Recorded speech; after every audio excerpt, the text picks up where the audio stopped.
This is the Aftermarket Radio Network.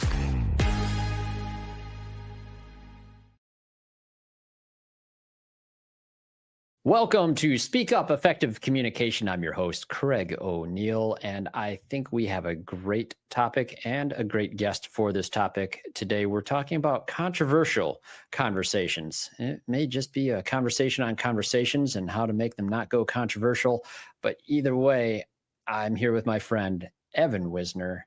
Evan, thanks for joining me today. Thank you, Craig. Anytime. Appreciate the opportunity.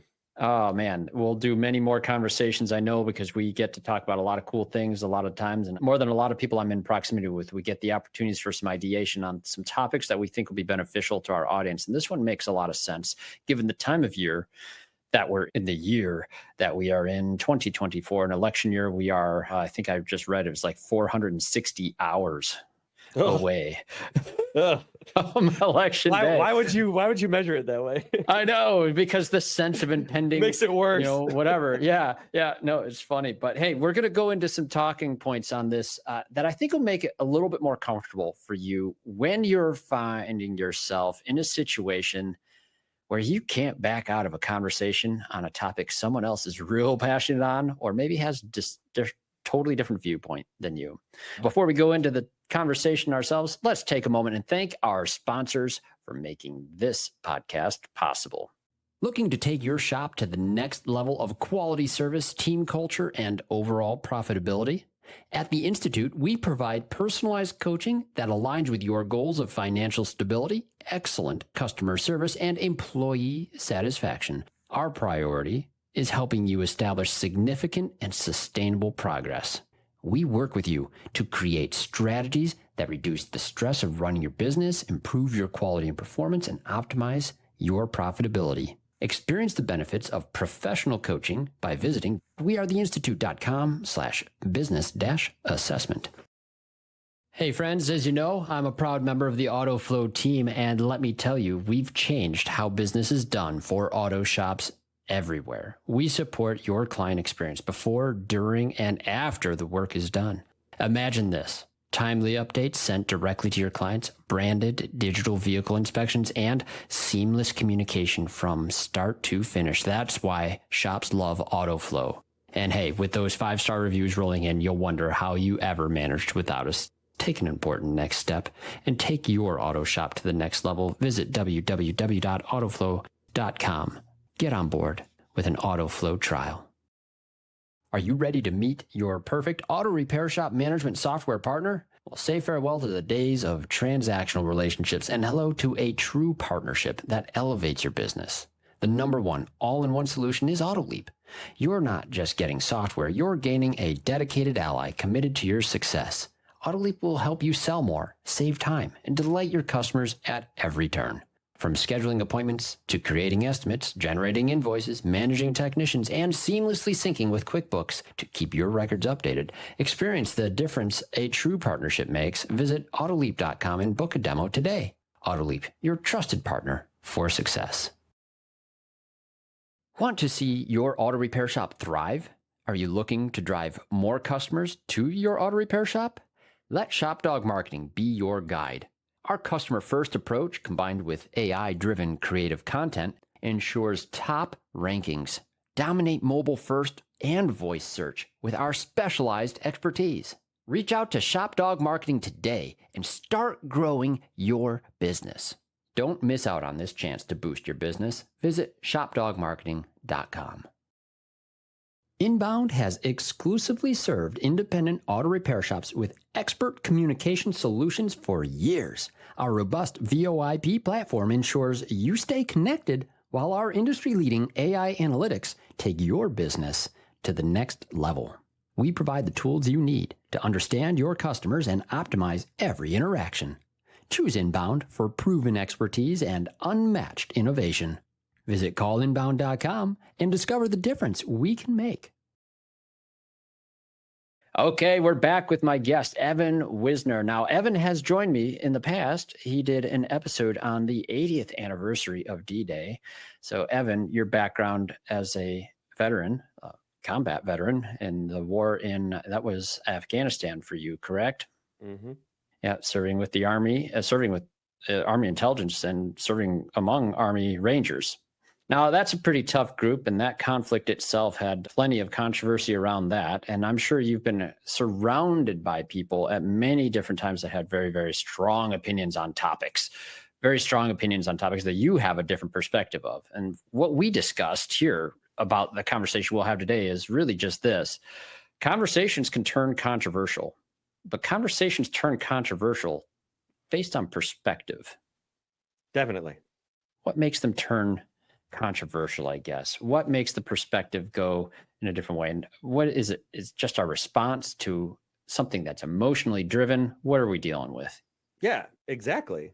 You hit right on it, is that it isn't controversial unless you have an emotional reaction to the perspective, like to whatever is being said, whatever viewpoint someone is trying to make, or for or against, whatever it happens to be. You have an emotional reaction in some way, shape, or form. And in no way am I invalidating. Like, you are totally entitled to feel however that you want to feel. But most times what happens is there's a conversation, and because you have an emotional connection to some aspect of the perspective, the viewpoint, the idea, the topic, whatever it happens to be, that is when it becomes controversial, because you're like, I do not agree with this. And you want to share the opposite or your unique perspective. And so that is where like the conflict, and that is where the uncomfortable of like, well, I think this, and be like, well, I think the exact opposite of that comes in and like creates that tension. And you feel this drive to speak up, and then people see the title for this show and they think, oh yeah, I got things happen all the time. I want to speak up about that. And for sure. On we go. Yeah, but like, that's human. Like, we've all felt that way of like, I want to like get in on this. But then here we are as a nation where it seems like everything is controversial and politicized and difficult and hard, and there's so much emotion around everything. So how do you deal with that? No, I think that's the real question here. And frankly, from my perspective, I don't want to deal with it. I don't want to deal with it at all. And when a controversial conversation comes my way, I'm usually the guy looking for some humorous jokes to make on either side about the issue. I find it, a lot of people are taking a lot of things more seriously than they need to, is how I feel about the vast majority of it. Because at a local level, I just simply don't run into the same issues people are dealing with at a national scale. I definitely feel that where we are in time with all of the things that are going on, and our current level of like technology and ability to communicate, is creating this, it feels like a moment where everything is very important. And I do not think that is true. I think that it is as important as we give attention and we give importance to, but that we're being told certain things in this narrative. And it doesn't matter what side of the narrative you're on, that you should pay attention to this. This is important. It is controversial. It is meaningful, or whatever the case may happen to be.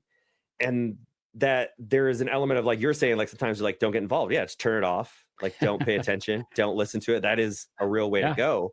Yeah. But then there's those times where, like, what that's what we're saying, like, now you got to vote, right? Now you have to like make a decision based on what your perspective is, regardless of all of these complex factors. And like, this is what I feel is right for me. And honestly, I feel like that is what everyone is trying to do, but it sometimes feels like it's me versus that guy. It's us versus them, instead of realizing that each person is trying to do what you are trying to do, which is make the best decision you can in that moment. That's a really healthy way of putting it. They're trying to make the best decision they can, especially with the information that they're giving. I don't feel like that is where most people are at, that we see in social media or when we're around a conversation that happens. I see something else happen. I see a strong personality dominate the course of the conversation. And I typically will observe people kind of just follow along with that strong personality. This happens, doesn't matter what side it is. The stronger personality tends to win in these cases because two things occur in this scenario. Other people who either agree or disagree are just trying to have a nice time in that space, and that person's dominating it, and they're just hoping they'll stop soon. Or some of the people actually do passionately disagree, and all the other ones who disagree would just go somewhere else anyways. So where am I going with this? What I feel is taking place for me, I feel trapped in some cases into having a conversation that with a person whose mind I know will not change. And if I know their mind won't change, the purpose of a conversation is going to be very different. My goal in a conversation like that is to survive the conversation as friends. It's just that simple. So can I share something Yeah, that I noticed? Like, okay, please. as you're saying that, you've kind of highlighted one of the things that creates conflict and one of the ways in which you can address it, which is you're like going into the conversation. I don't think this person's going to change their mind. Don't go into a conversation attempting to change anyone's mind. Go into a conversation attempting to understand that person's perspective. Well stated. Even if you don't agree, be like, okay, I get where you are coming from. I understand. I don't need you to see it my way, but I do see how where you're coming from. It might be completely against what you believe, but like make that the focus. How can I understand this person's perspective and not attempt to change it, to just understand it? Yeah. Oh, I've never thought of it that way, Evan. Yeah. Something like that. And it's hard. Don't get me wrong. When you hear, Mhm. it's hard when someone's saying something and you're like, man, I don't agree. This sounds like total BS. Or like, I'm diametrically opposed. It's really hard to then push that down and keep listening. And that's a part of it is like, don't be like, this, what makes me want to change, makes me want to influence, makes me want to this. Yeah. Put that down and be like, okay, I don't, if I'm feeling emotionally, if I'm having that rise up, I am not listening. I am trying to impact or change or influence. And so allow that to bring yourself back in and pay attention. That's to really good. Because, hey, I hear things all the time. I have very strong opinions on a number of topics related to just even business practice, processes, and methods of communication and those sort of things. When I hear something that runs contrary to it, my first thought, I'll admit, is typically, I got to correct that. You're right. No, it's like, that's human. Like, that's very human. I mean, I'm sure not everybody feels about it as intensely, but everybody at times are like, nah, it sounds right. I got to say something. Yeah. Yes. Yep. Absolutely. But no, I think you put something that's a key bullet point for this topic is to set a clear objective. And if I think you understand your objective in that conversation, and like you said, the best objective, if nothing else, if you know you're not going to change their mind, if you know there might not be any common ground, then your objective is really just to understand. And that's good enough. It doesn't matter the outcome of the conversation as long as I understand this person, not agree, not even, you don't even have to accept. I just understand. I understand that this person, this is their perspective. And a lot of that also comes from, are you active listening? Are you engaging and asking questions? Are you clarifying without the intent, like for you, so that you understand, and without the intent of trying to like, well, what about this, and ask one of those questions, but of like trying to truly understand what this person is taking into consideration when they form their view. The phrase is called nonviolent communication, is that I am not attacking you. I am not attacking any part of you with how I am communicating with you. I am trying to understand it. I am trying to grow the connection I have with this person individually in that moment by understanding what they're trying to communicate and where that is coming from without attempting to change it in any way. That's a great term, nonviolent communication. So this is a term from your studies and your line of work then. I mean, it's a staple of the therapeutic process and license. And there's been a lot of research and work done as far as nonviolent communication and how that applies to education and teaching and parenting and sports and like all of those kinds of things. So it's one of those, here are some best practices for communication that reduces the amount of negative impact. Yeah. So the obvious opposite of nonviolent communication would be violent communication, which I don't necessarily means a threat always, but it could be like, oh, everyone who thinks that is stupid. You're an idiot. That's violent communication. You're attacking, right? You're putting this is about you. Like, yeah, these are personal attacks. These are about the person.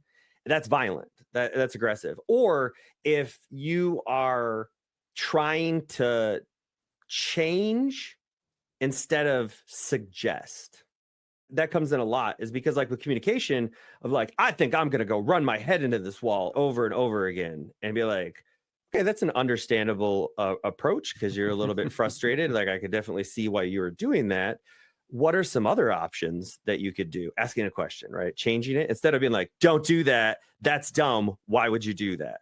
Do you see like kind of how like you let it? It's more about taking your how you feel about it and be like, how can I connect with this person and help this person if you they said want it? how I feel about it, right? So a thing that you feel something. I think this is in customer service. This is really common, Right? where immediately you have an upset person in front of you. They're expressing frustration and they're upset at you. And your immediate reaction to that is some feeling as well, which is usually like, oh, that's crazy. We took great care of them. I was super kind. This is absurd. That initial reaction, people aren't good at this. I forget to do this all the time. Acknowledging the emotion you're feeling. That's tough. Now, I talk about this openly sometimes. There was a period of time where I went through therapy, and one of the things I found beneficial on that was specifically that point. How does that make you feel? Type of question. It seems like a silly trope that goes along with anything related to anything therapy, but that's the whole point, is that you acknowledge and understand that feeling first and foremost. Then you can deal with it, and you deal with it in a great way. And conversation is no different. I think it's a good strategy to actually acknowledge that emotion verbally. Oh, what you said causes me some concern, makes me fearful for these people or this thing or that or whatever it is. And by putting that on the table, now we can address it. And it might make for a more healthier conversation, or someone who will pick on that even further. Well, you're only feeling that way because you're stupid. I don't know. Most people aren't that. No, they aren't. And they aren't worth having a conversation with, probably, if that's the type of person they were. Right. No. I think I just saw a commercial, or it was like an ad or something, where like it was like, this lady came in and she's like, "This is terrible and I'm bringing it back," and like blah blah blah, and the person's like, "Oh, okay, here you go, and like here's a free thing for your inconvenience," and you could just see the like person was like, oh, thank you. I have to feel angry for a while longer. No, and then the person's like, "Did you want to fight about this?" And she's like, "Yeah." She's like, "Okay, go ahead." You know what I mean? Like sometimes people, it's true. Sometimes people just got to get that. Just got to get it out, right? But like the ad was perfect, because I'm like, yeah, because sometimes funny.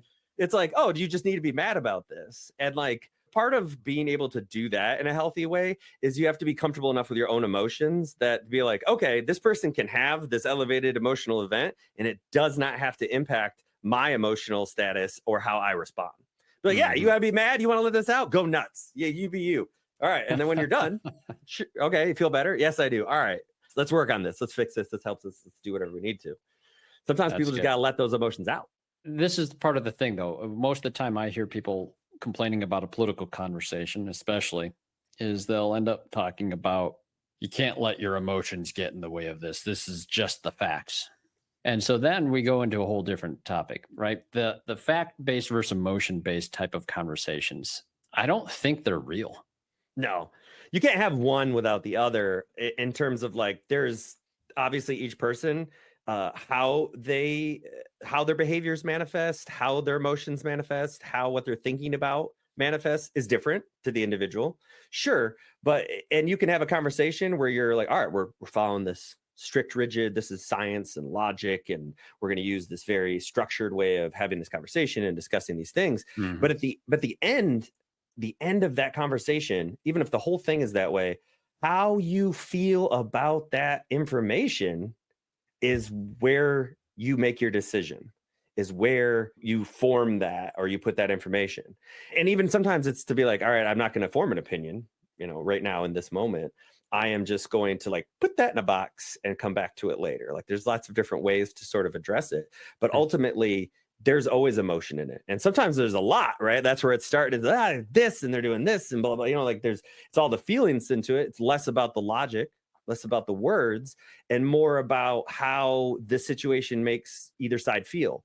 Both pieces of information are incredibly relevant. Mm-hmm. No, they absolutely are. And that's sort of the fun of these scenarios. I have learned that even in my time in customer service, you get somebody that comes in, and some people wear their emotions on issues that are being discussed at a national scale on their sleeves. It's weird because when someone who's watched a lot of news or whatever algorithm their echo chamber is constructed of, they have this general idea sometimes that everyone's in that same chamber as they are. And you sort of pick up on this. But what you really find is that I feel like what most people are looking for is understanding or catharsis. And it's one of those two things. I mean, people, from a therapeutic standpoint, people are typically only looking for three things whenever they're interacting with you. They either want validation. They want, yeah, that sucks. That's, yep, nope, whatever. I agree, whatever. They want validation. They want you to validate their emotional state. They want problem solving. So like they're telling you something they want you to help with. They want you to like, all right, how do we fix this? Right. Which I'm assuming in your, your line of work, it's gonna be a lot of them, right? They're like, I have a problem. I got a problem. I need you to fix it. Right. And then the third one is to share space. So like that can be like allowing someone to vent. It can be allowing someone to have a very strong emotional reaction or talk about it without doing anything, just being a part of it, like being present for it.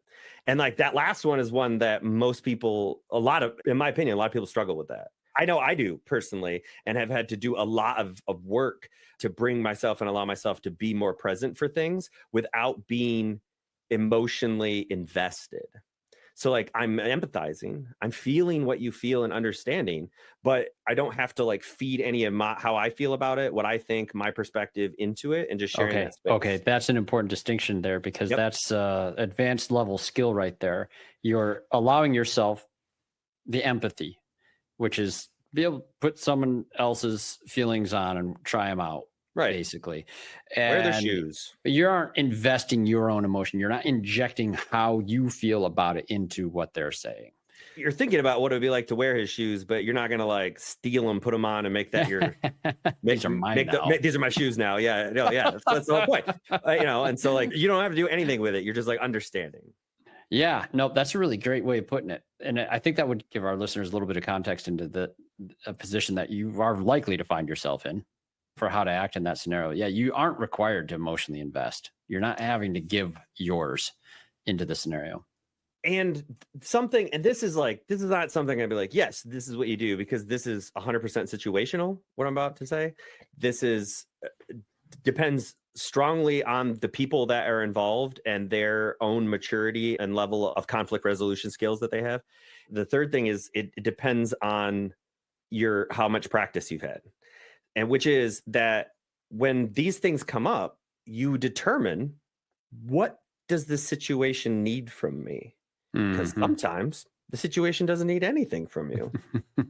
And but when someone's like in your face with like, yeah, and this and that and blah, and these guys and those and left and right, and the narrative, right? And like all of that stuff, it can feel like you have to respond, even if it's to agree. Even if it's to disagree, that like this person is impacting me in such a way that I have to re-engage with it, and you don't. But like I said, all of that is very situational dependent and person dependent on like whether it's helpful or whether it's useful. But most times, in my experience, when people are like that, they don't need anything from you. They just need to let it go. They got to get it out. They got to say it. That's on the other people with something to say. What about those of us with something to say? And we want to say it, and we want it to be effective. Is there a way to engage in something that may be controversial in a way that isn't going to lose half the room, half the audience, half of our community, or the person right in front of us, for that matter? The best advice that I can give that is relevant regardless. It doesn't matter what side of the political spectrum you're on. It doesn't matter what your personal views or beliefs are, where you come from, any of that, that when a situation comes up where it's like this and that, take an opportunity to listen and understand the other person first before deciding what you're going to say, how you're going to say it, if you're going to say anything at all. That when you say something, you should know without a doubt that you fully understand what you are responding to, what you are giving information. Like, do I fully understand what this person has said and how they feel in the context of it? Yeah. I feel like this is the step that never happens in the world. Oh, it isn't. Because it requires being patient. It requires sitting without emotionally reacting to what may be incredibly volatile language, topic, situation without responding. And like, that's very difficult because one, you have to feel safe. You have to feel safe that like, it does not matter what this person is saying or doing. It's not going to negatively impact. I feel like most people that want to say something that are compelled and often will say something without thinking about it, they already feel very safe. They're very confident people. And I can be guilty of this too. Or they don't. That's another. Or they feel incredibly afraid of like, this person's made me feel not safe. And so I'm going to attack back. So like, it really depends on that part of like the narrative. I think about this a lot. It's like, it's very different if a man is standing and yelling at me than it would be if a man is standing and yelling at one of my partners or at just like a female tech, right? Somebody who like, just like cultural dynamic can have a change on it. Yeah. And so like, of like how you feel, of like how safe you feel. Correct. Right. Yeah. Yeah. No, a shop owner scenario, for example. Yeah. A lot of female customer service representatives today, you get an angry male client yelling at them because of something that just went wrong with their car. And you're going to immediately feel an urge probably to protect your coworker. And that's right and good. But then at the same time, you're going to have to engage in active problem solving, conflict resolution with the client as well. This is a real challenge. Hey, calm down, sir. Well, and that's where it's like understanding that like how you are responding to the situation also depends on like your own history, perspective, and capacity to deal with that situation. And so like everybody's is different, and like ways in which that you could work on it is to practice some of those things of like, okay, I am not going to continue to emotionally invest in this thing, but you can still listen. You can still be present. You don't have to like give extra time and energy. And I do this a lot. So like if somebody says something and it feels like they're attacking me very directly, and like my fight or flight immediately goes up, I'm like, okay, we're about to throw down. Like whatever happens to be, I'm either going to have to verbally fight you or I'm going to have to really fight you, right?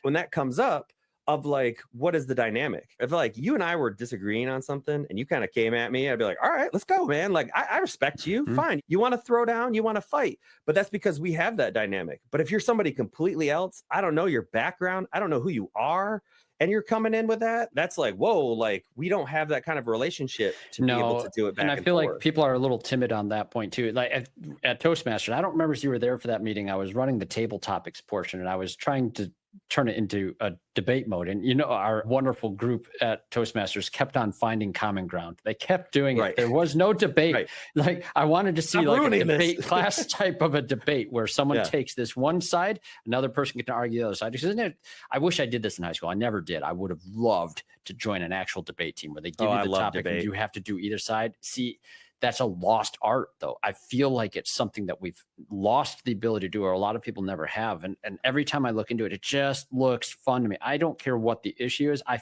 feel like I could argue it very well because arguing is fun. I like it.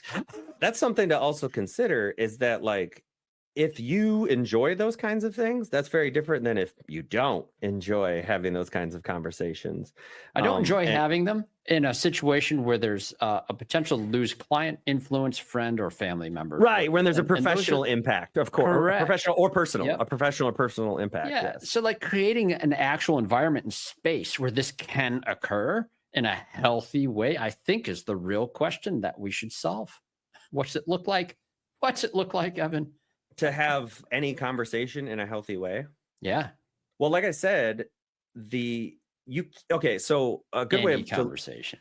A good way to look at this is it doesn't matter what kind of, I keep in my head, I'm like picturing like a customer service representative at an auto shop, because like we've discussed this and I'm like, yeah, that's when a lot of interactions are going to occur. And so like in that setting, you cannot do anything about who you're going to interact with. You have no idea. You have no idea how they're going to feel. You have no idea what the situation's going to be. You have no idea. Like you might have a little bit based on the context of like what's going on, like as it comes about. But generally speaking, it's just going to be a customer, a person, a random situation, a random problem, a random whatever, except they have no control over what someone else is going to say or do. Start right there.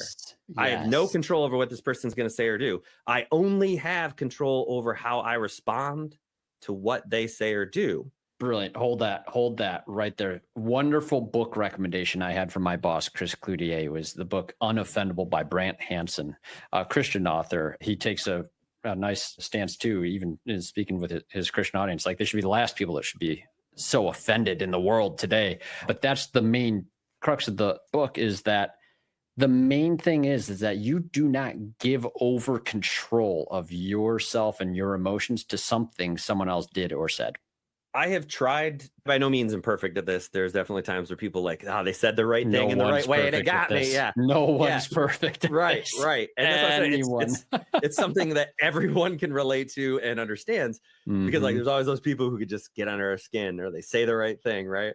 But like, I try incredibly hard to be non-reactive, to not be offended. And I say that in the sense that if I am offended by what someone says, then I have lost.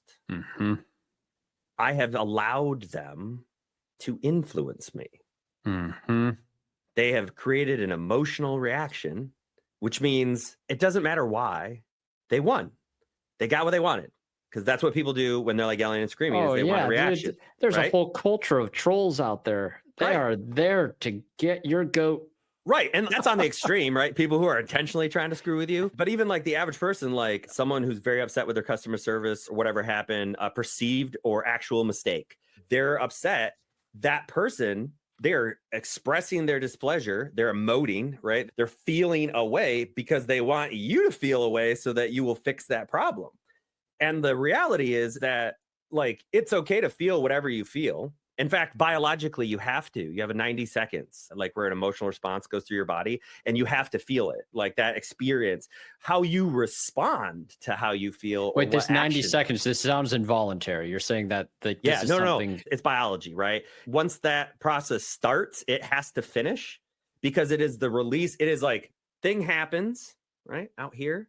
Yeah. I feel this way, emotion from whatever the thing is, like type of thing. Someone's yelling at you. We'll just say that someone's yelling at you, and the immediate thing feels that way. Well, then like the entire system of like your neurotransmitters in your brain, and how emotions are processed in the body, how they're felt in the brain, how you feel it and experience it physiologically, that process all has to happen. Like, it just will, like, because you can't stop that process.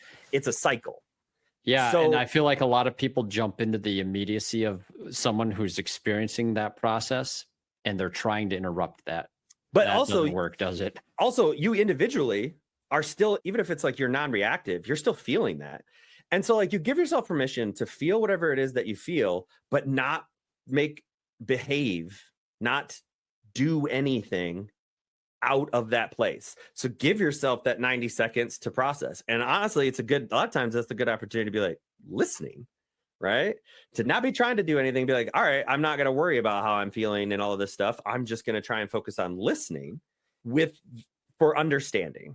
And then like give that process that 90 seconds to go through. And then you're going to then that is when your higher brain can actually like start doing work related to like higher brain function of like what logically is the best way to handle this situation.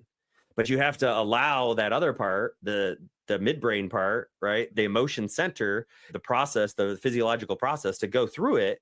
They has to go through that amount of time before you even can start activating this part to then engage with it in the way that's going to be most effective.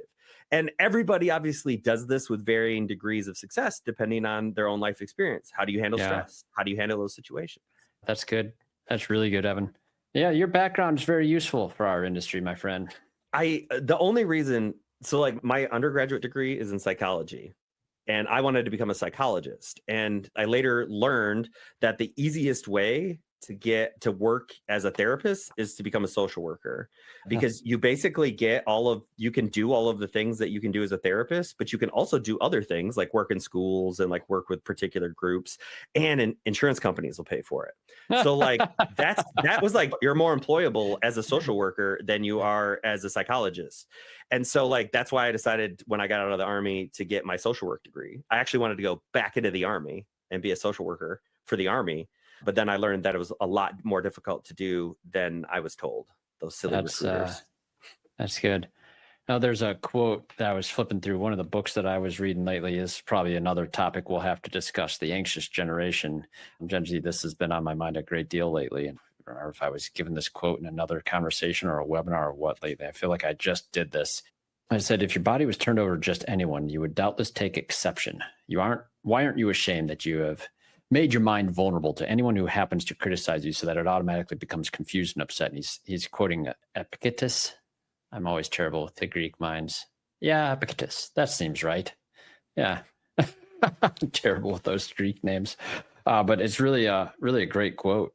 I think that a lot of times we're trying to react in a way that's positive, but we don't. And it's not always voluntary. We have to take a minute. There's 90 seconds there. That seems logical. And that is a good tool to address that, is to take a breath, to like, okay, like, this is making me feel away. This person is making, and like acknowledge it, accept it. That's okay. And then let it all out, and then continue to breathe, continue to try and listen, bring yourself into a stable place so that you don't have two unstable people, which is what usually is where conflict is because you have two people who are emotionally elevated. It's just off the walls then, isn't it? It's gone. Emotionally elevated. Yeah. Even when it's not off the walls, even with just like those little disputes that you have, like maybe the coworker of like, oh, well, like this, right? Oh, or like this. Yes. That you're both responding out of an emotionally elevated position. And so like it gives you less capacity to deal with the situation well.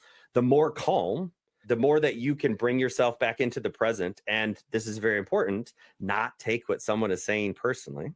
Yes. All right. See, now I'm not the guy that's going to take things personally by automatic. I try to default positive in whatever anybody's intent is. But I'm in situations, and I'm reminded of this sometimes, that's not everybody's default at all. I've been part of conversations where it was jovial and kidding about things of a relatively serious nature, but making jokes about it.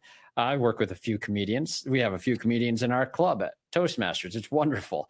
But surprisingly, or unsurprisingly, I should say, there's someone standing nearby that took great offense to the joke and is emotionally reacting now to it, and kind of puts us in a position where I have to scale back the jovial nature of the conversation that was occurring and deal with understanding and respecting the other individuals. It's tough to do. An important consideration is that your emotional response is dependent on you. And that sounds like an oversimplification, but it is like who you are as a person, what you have experienced. People who have a lot of trauma, who've experienced a lot of trauma, are going to be more emotionally reactive. That's very common. People who have anxiety, have depression, have things where they already have like some part of it. Like I have anxiety and depression. And so like there's more intrusive thoughts, right? There's more like emotional states that I'm like, I don't know why I feel this way, right? When you have more of that, all of that comes into play with the interaction, and you as an individual have no way of knowing what that person's like background is. As a therapist, you just assume that the way that person is reacting makes sense. Makes sense to them for sure. Yep. Yes. Yep. And it's your job to probe and find out. But like, or maybe not. No, for the average person of like, that isn't how, whatever they're saying, whatever they're doing, that isn't about me. That like, it's about them, and it makes sense that like for them, that is exactly how they feel and how they believe they should be responding and like reacting in that moment. It is true. It is their reality. And so like accepting that is a good way. Perception is reality. Accepting that is a great way to not bring yourself into it. Like this person's doing it to me because they don't respect me, or they, whatever thought pops in, whatever emotion this thing is making you feel, but it's not about, you don't have to accept the energy that they're sending you. You can just be like, no, I'm good. Thanks. And emotionally like put it off and be like, you can hang on to that. I'm just going to be here waiting for you to be done. And like, that takes practice. Yeah, it would. And the people who are well practiced at it will still come into contact with people who aren't. Okay. Right. Yep. Good stuff, Evan. No, this conversation went a few directions that I'm really glad they went there. Evan, thank you so much for these points and tips and everything that's related to this conversation on, well, controversial conversation. I think this was just on communication with individuals, period. It doesn't need to be on anything controversial. I think the things that you laid out here keeps things from turning to the controversial point, and we can actually have some healthy discussions where both parties can stretch and grow. And I would say one last little thing I kind of want to add to that, if you don't mind. Yeah.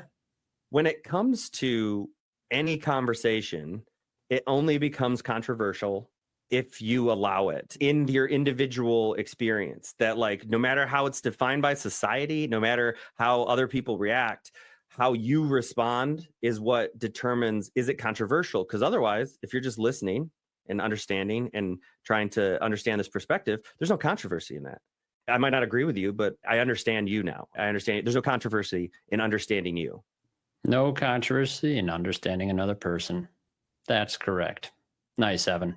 Thank you so much. And thanks everyone for listening. And don't forget to check out the other shows on the Aftermarket Radio Network. It's Remarkable Results Radio with Carm Capriato, Matt Fonslow's Diagnosing the Aftermarket A through Z, Kim and Brian Walker's Shop Marketing Podcast, and Hunt Demarest's Business by the Numbers, and then Coach Chris Cotton on his weekly Blitz. All of them excellent shows. Listen to learn just one thing.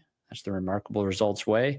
And thank you for listening here. Remember, before you speak up, listen up first. We'll talk again soon. Thanks for listening. You've been listening to Speak Up, Effective Communication with Craig O'Neill on the Aftermarket Radio Network. Follow Craig on your favorite podcast listening app and on his YouTube channel. Let him know what you'd like him to speak up about. Craig is all for advancing the automotive service aftermarket.